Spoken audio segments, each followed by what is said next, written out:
तर आज ब्रह्माबाबांचा स्मृती दिवस जो आपण सगळेजण समर्थ दिवस म्हणून साजरा करतो. म्हणजे आजच्या दिवशी विशेष तपस्या प्रत्येकजण करत असतात. आपण पण प्रत्येकाने अमृतवेदीपासून आपापल्या परीनं केलेली. तसं म्हणजे आता सगळ्यांनीच तुम्ही सांगितलं की प्रत्येकालाच हा अनुभव आलेला इथं आल्यानंतर की हे कुटी आहे बाबांची.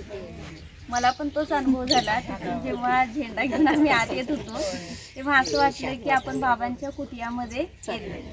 म्हणजे आजच्या दिवशी बघा एक छोटासा तो बाबांचा अनुभव तुम्हाला मेजॉरिटी माहीत आहे, पण आज तो पुन्हा अनुभव एक बुद्धीमध्ये आला झोपडीवरून म्हणून सांगते की बाबांनी म्हणजे आता मधुबन तुम्ही बघायला लागलाय हळूहळू होत किती मोठं झालेलं आहे. पण बाबा स्टार्टिंगला झोपडीमध्ये राहिले बाबांच्या कुटियामध्ये आणि नंतर बिल्डिंग वगैरे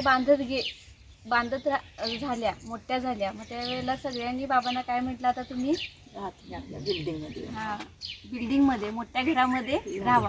पण बाबांनी काय सांगितलं, नाही बाबा पुरानी दुनिया में पुरानी तन में आया है तो बाबा भी पुरानी कुटिया में ही रहेगा.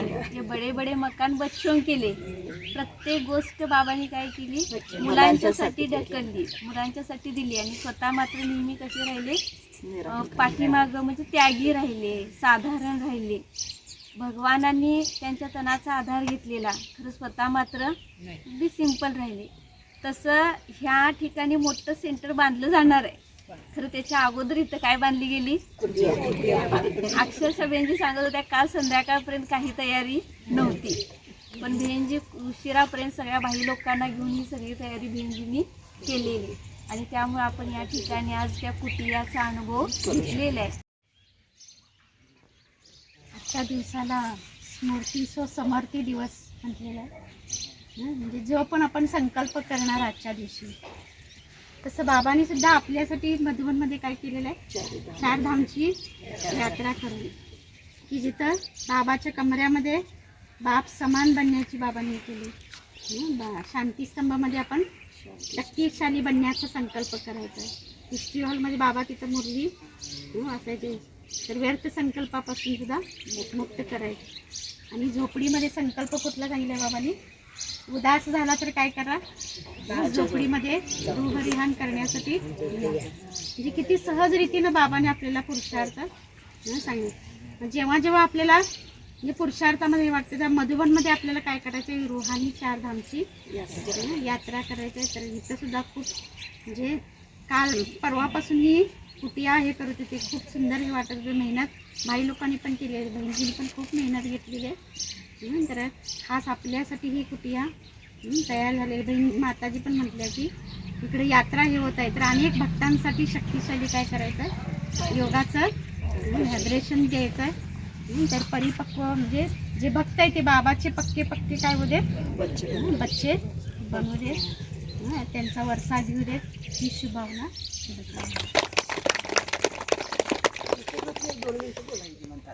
बाबाची एवढी शक्ती मिळते मला, तर एवढी बाबाकडून शक्ती मिळते की नाही असं कुणाकडूनच शक्ती मिळत नाही. किती बी परिस्थिती आल्या तर मी परिस्थिती असं म्हणत नाही, माझा एक पेपर आहे असं मी समजत असते. बाबाचा कमरा असा एवढ्या लवकर तयार होईल असं कुठलाच कमरा तयार झाला नाही. तर हे कुंभद मधला एवढा तयार जल्दी व्हायला लागलाय. बाबा जल्दी करायला लागले. ह्याच्यातच मला निश्चय बुद्धी निश्चिंत राहायचं आहे. बाबा करून घ्यायला लागल्यात, आपण निश्चिंत राहिलं पाहिजे ना. मग बाबा एवढी शक्ती देतातच, जेवढं आपण सगळ्यांनी योग लावते. अनेक आत्मे जे वंचित राहिलेले आहेत बाबापासून, ते सुद्धा नवीन आत्मे इथे येऊ शकणार आहे. ह्याच्यातच मला आनंद आहे. बाबाची निश्चय बुद्धी निश्चिंत आपण राहायचं आहे आणि भरपूर आत्मे इथे येणार आहे आणि लवकर हे बाबाचं घर तयार होणार. तर मला तुम्ही आल्यानंतर मला लई छान वाटतं आणि कसं हे अगदी समजावून सांगते. आणि बाहेर जाऊन त्याला माझ्या पिंडीला मी नमस्कार केल्याशिवाय मी स्वयंपाकाला हात लावतो. आणि कसं त्या बहिणी सगळं काढा माझ्या तिथं येते, त्याच्या आता मी बाबाच्या ह्याच्यात आहे. अनुभव झाला, मधुबनीमध्ये गेल्यासारखं वाटलं. तिथली जी भूमी आहे ती लवकरात लवकर सेंटर तयार व्हावं, आपल्याला इथे येऊन सेवा करायला मिळाली, हेच आमच्यामध्ये म्हणजे मनामध्ये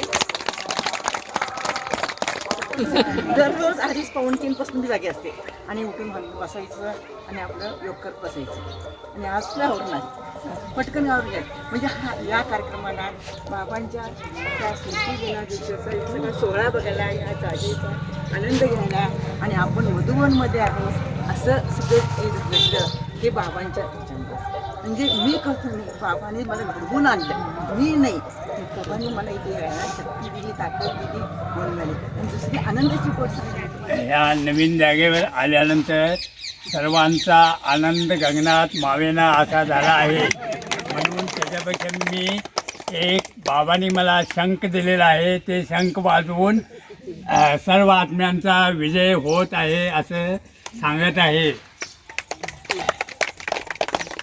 शंख तर माझजवळ नाही पण मी हाताचा शंख तयार केला आहे आणि तो शंख वाजवत आहे.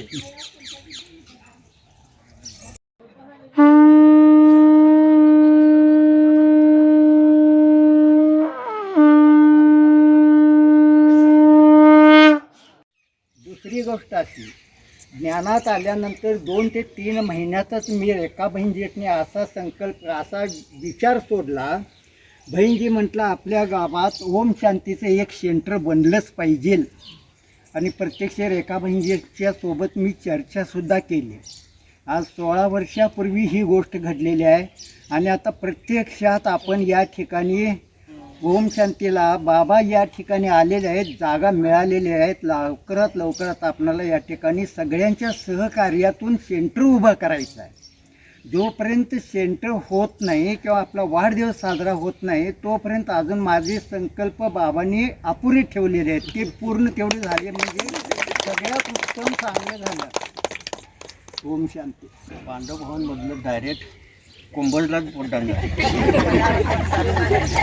सकाळी डायरेक्ट कुंभेश्वर जाऊन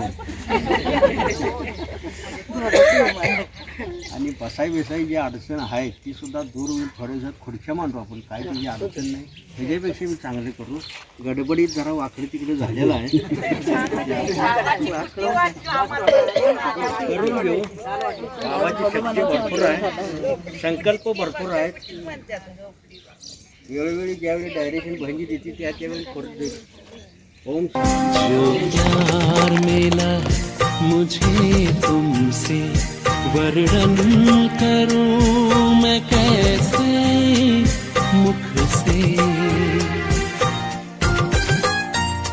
जो प्यार मिला मुझे तुमसे वर्णन करूं मैं कैसे मुख से ये दिल जानता है बाबा दिखता है जो नैनों के नूर से जो प्यार मिला मुझे तुमसे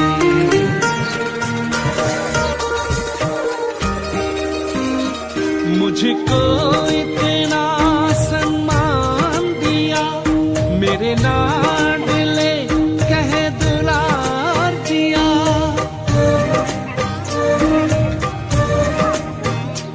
मुझको इतना सम्मान दिया मेरे लाडले कह दुलार दिया मेरे इन भूलों को माफ किया और दिव्य गुणों से श्रृंगार किया सांसों में समाए